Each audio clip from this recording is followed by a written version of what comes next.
आप सबकी बहुत सराहना करता हूँ कि सुबह से लेकर शाम तक आप भी कितनी मेहनत कर रहे हो। हमारे मेहनत करने के पीछे शायद कोई और उद्देश्य है। आपका मेहनत करने का जो उद्देश्य है, अब मैं समझ सकता हूँ कि हरियाणा की जनता की नब्ज़ को जब देख रहे हैं तो उसकी बात जो है जन जन तक आप पहुँचाएँ। इस उद्देश्य को लेकर आप जो चल रहे हैं, आपकी मैं बहुत सराहना करता हूँ।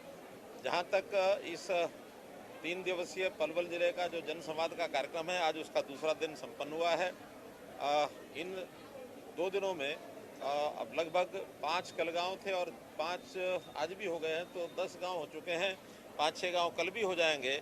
शेड्यूल में तो 4 ही गांव होते हैं, लेकिन एक आध गांव रास्ते में और लोग जो मिल जाते हैं उनकी बात भी बीच में सुनते हैं। और सरकारी योजनाएं, आखिर इसका हेतु यही है कि हम जो इतनी योजनाएं नई नई बना रहे हैं, जो व्यवस्था परिवर्तन के काम कर रहे हैं और हर चीज़ में हम जो टेक्नोलॉजी का उपयोग कर रहे हैं, जनता को कितना इसका लाभ हुआ है, ये फीडबैक लेना एक हमारा मकसद है।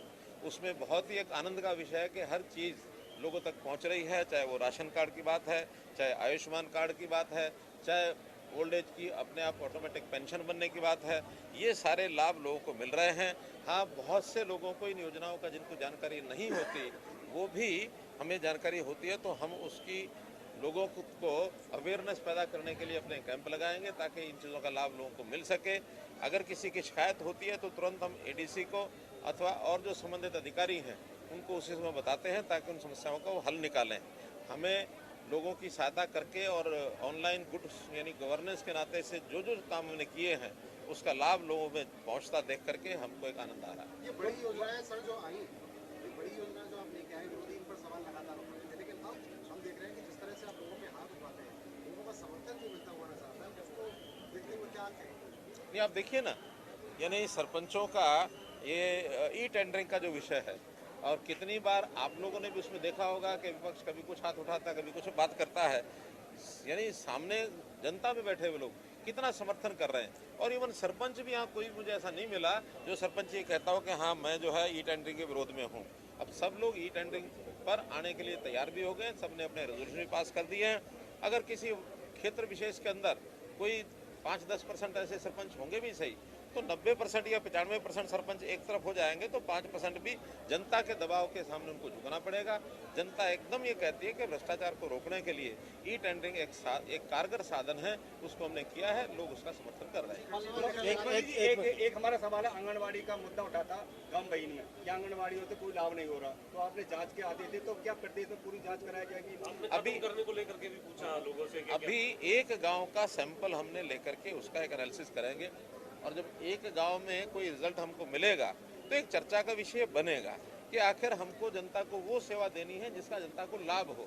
जनता को लाभ नहीं है और उसका बहुत बड़ा एक पैसा अगर खर्च होता है तो जनता को लाभ क्यों नहीं हो रहा। पहला काम तो इसी पर हम काम करेंगे कि आखिर जिस उद्देश्य से, जिस मकसद से आंगनवाड़ी खोली गई हैं, उनका लाभ जनता तक पहुँचे। बच्चों का जो हाइजीन का मामला है, बच्चों का जो उनके स्वास्थ्य की दृष्टि से उनको जो खुराक मिलती है वो उनको पूरी पहुँचे।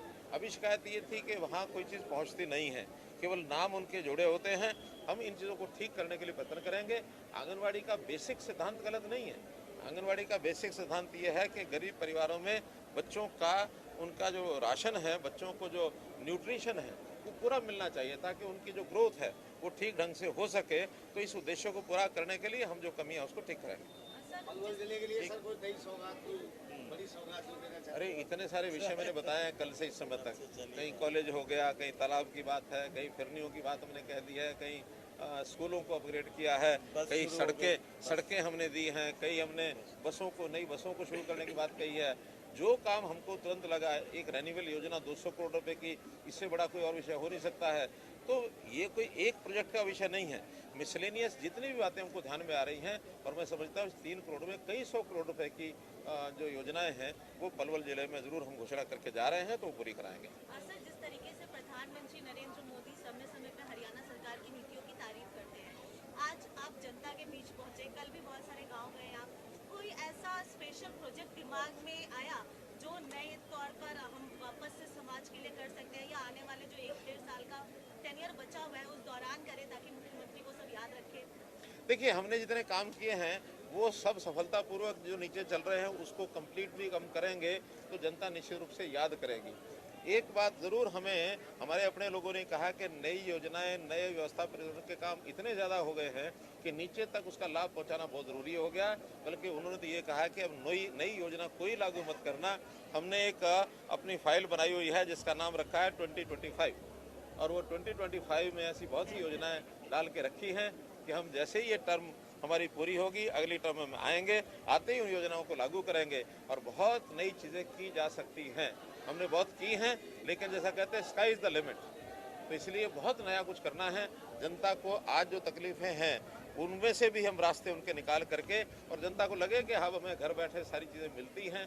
ईज़ ऑफ लिविंग एक बहुत बड़ा फैक्टर है, और हैप्पीनेस इंडेक्स ये अगला हमारा कार्यक्रम है कि हम अपनी जनता को कितना सुखी कर सकते हैं, इस इंडेक्स के आधार पर हम आगे बढ़ेंगे। आपने महत्वपूर्ण घोषणा की है पलवल के लिए, क्योंकि एक छोर पर लगता है हरियाणा के ये जिला।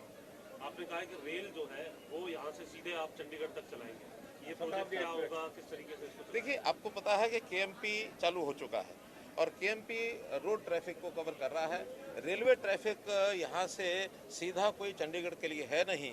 जैसे ही orbital Haryana orbital rail corridor ये बनेगा तो उसके बाद सभी तरह की ट्रेन, चाहे वो गुड्स ट्रेन हो चाहे वो पैसेंजर ट्रेन हो, वो सब उसके ऊपर चलेंगी। दिल्ली उसमें नहीं आएगा, दिल्ली से बाहर बार। तो जिस प्रकार से शताब्दी ट्रेन है, इस प्रकार की ट्रेन पलवल से शुरू होकर के सीधे चंडीगढ़ तक पहुँचे, ऐसी हमारी योजना है। लेकिन ये रेलवे ट्रैक पूरा होने के बाद उसको परस्यू करेंगे और निश्चित रूप से रेलवे डिपार्टमेंट को हम इसके लिए राजी गाँव करेंगे। में आपने कहा है कि फिरनी जो है वो 135 गाँव के अंदर बनाई जाए। जो महाग्राम हैं, मैं आज फिरनी की व्यवस्था देखता हूँ तो बहुत एनक्रोचमेंट भी हो गई है, और गांव को जैसे शहरों में सर्कुलर रोड होता है, ऐसे गांव में फिरनी होती है। फिरनी की सड़क अगर बनती है तो गांव के लोगों को अपने गांव के बाहर की सारी व्यवस्थाएं, बहुत सी फिरनी के ऊपर व्यवस्थाएं होती हैं। स्कूल भी उसी पर होते हैं, कॉलेज उसी पर होते हैं, तालाब उस पर होते हैं, उस कम्युनिटी सेंटर उस पर होते हैं, क्योंकि फिरनी के आसपास ही ज़मीन गाँव की उपलब्ध होती है। तो एक प्रकार का सर्कुलर रोड जैसे होता है, ऐसी फिरनी की व्यवस्थाएं पहले चरण में जो महाग्राम हैं उनका हमने घोषणा किया है कि 135 गाँव पूरा करेंगे। जैसे ही कंप्लीट होगा उसके बाद अगले नेक्स्ट लेवल जो गांव की आबादी के हिसाब से उसमें हम जाएंगे। पहला चरण कब तक हो जाएगा? इस 2-3 महीने में इसकी योजना बन करके जब तक बनेगा बना लेंगे। धन्यवाद।